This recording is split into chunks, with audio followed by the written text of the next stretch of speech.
Toi qui as eu un parcours où tu as quand même beaucoup réfléchi à comment s'épanouir avec justement une vie entre guillemets non conforme, on va dire une vie atypique, hein, puisque tu me l'as expliqué au début, est-ce que tu pourrais nous faire un petit peu la part des choses entre avant, le Jean Rivière d'avant qui était peut-être pas aligné avec celui que tu es aujourd'hui, et le Jean Rivière d'après qui a réussi à trouver un alignement, un équilibre par rapport à sa vie?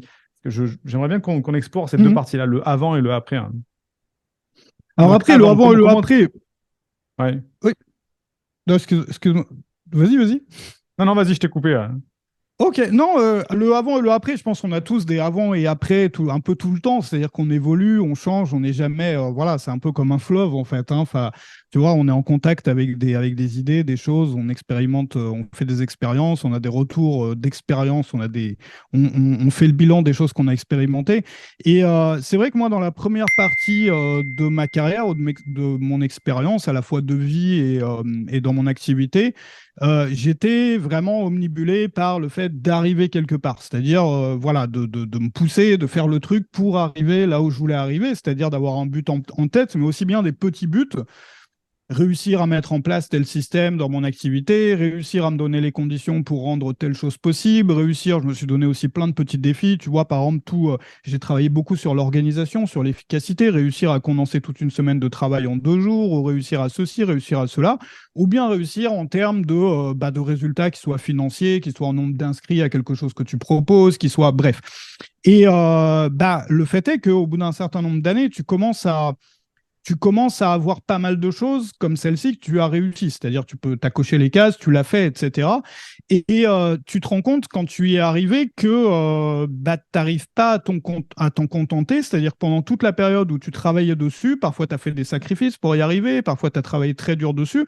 Tu imaginais, tu faisais un peu un rêve dans ta tête du moment où, ça y est, quand tu auras décroché le truc, tu pourras enfin te poser, tu seras bien, tu auras quasiment plus de problèmes dans ta vie. Enfin, peut-être pas quand même, mais voilà, c'était un peu Disneyland dans ta tête. Et je pense que ça arrive à tout le monde. Et quand tu y arrives, en fait, souvent, tu prends même pas vraiment le temps d'en profiter. Et tout de suite, tu passes au truc d'après, en fait. Et tu te rends compte, enfin, je veux dire, c'est inévitable quand tu l'as fait 10 fois, quand tu l'as fait 100 fois, que finalement, c'est un peu comme une histoire qu'on se raconte. C'est-à-dire qu'on croit vraiment. Et d'ailleurs, c'est quelque chose, c'est intéressant. Il y a des chercheurs, j'avais lu un bouquin, je ne pourrais même plus te citer le truc, mais c'est fascinant. C'est en fait, sur le plan de l'évolution, on a besoin enfin, pour survivre, en fait, ou en tout cas pour faire quelque chose de nos vies, pour construire quelque chose, même pour aller chercher à manger quand on était des préhistoriques et tout, il fallait avoir cette envie-là, en fait. C'est-à-dire que cette envie-là, c'est ça qui nous permet, ou en fait, la croyance selon laquelle quand j'aurai réussi ça, alors j'aurai plus de problème, alors ma vie sera parfaite, alors je pourrai enfin me poser sur ma chaise et contempler ce que j'ai créé et me poser. Cette croyance-là, c'est un peu comme de l'essence que tu mets dans une voiture pour qu'elle fonctionne. C'est-à-dire que s'il n'y avait pas cette croyance-là, on accomplirait beaucoup moins de choses. Mais il y a un moment où, quand tu as refait, quand tu es passé à travers ce cycle-là des dizaines, des centaines de fois, tu commences à voir un peu l'illusion. Tu commences à voir que c'est un peu Mhm. un mirage et qu'une fois que tu seras arrivé, tu seras toujours pas satisfait et que tu vas vouloir aller soit plus loin, soit tout refaire dans un sens ou dans un autre.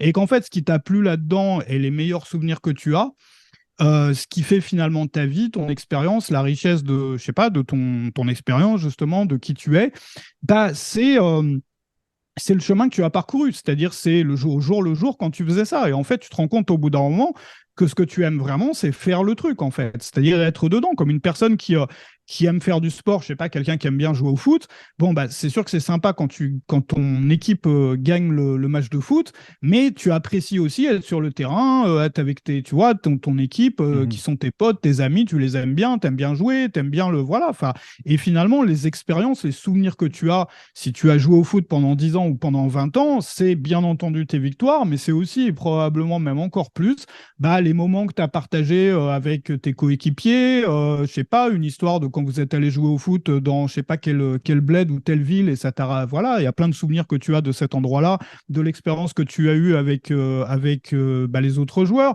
etc., etc. C'est-à-dire que, en fait, à être uniquement concentré sur le résultat, le but, surtout même quand, enfin, parfois c'est des petits buts, des petits résultats qui sont en fait une sorte d'excuse pour se mettre à l'action. Ce qui reste de tout ça, c'est vraiment tout le temps qu'on a passé à construire quelque chose, quoi. Et peut-être que la deuxième partie, bon, moi j'ai eu un peu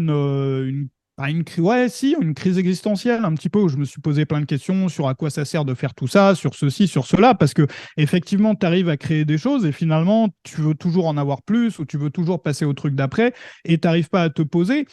Euh, Évidemment, quand on est dans ce genre de cas, bon, chacun peut trouver des réponses qui lui sont propres, mais moi je trouve que le fait de se reconcentrer sur la création dans mon cas, ou ce qu'on fait, ou les projets qu'on fait, mais pas forcément que pour atteindre le but, mais aussi en cherchant à s'accomplir en le faisant, ça veut dire notamment peut-être de s'organiser d'une façon différente, c'est-à-dire une façon qui ne va pas te faire du mal, c'est-à-dire que tu vas essayer de faire en sorte d'avoir un équilibre, de ne pas mettre 100% de ton énergie, 100% de toute ta vie ou 100% de, voilà, enfin, de tout ce que tu es capable de donner juste pour atteindre le résultat, mais tu vas faire ça de façon équilibrée parce que tu sais que c'est quelque chose qui t'apporte une partie de ce dont tu as besoin pour te sentir bien. Il y a d'autres choses aussi, tout ça forme un équilibre.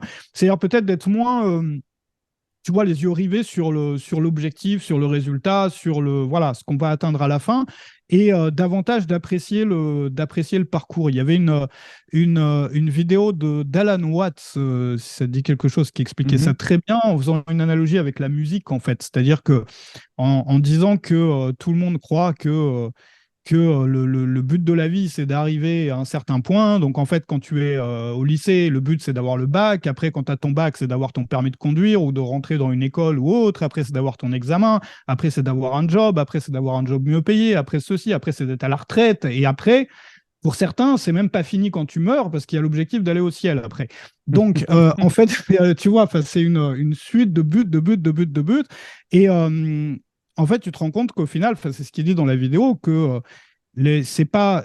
Enfin, il prend cet exemple-là d'un chef d'orchestre qui, avec un orchestre en face de lui, et un bon chef d'orchestre, pas un chef d'orchestre qui joue le plus fort ou qui fait jouer son orchestre le plus fort possible ou le plus vite possible pour arriver au but. Ça y est, le concert est fini, on a terminé Mhm. rapidement et tout. Non, c'est d'apprécier le fait que la musique soit belle en fait. Et il compare ça à de la musique, c'est-à-dire que finalement la vie c'est peut-être plus de la musique que de courir après un but. Et ouais, donc je sais pas, moi j'ai un peu plus cette vision-là aujourd'hui, on va dire. Voilà.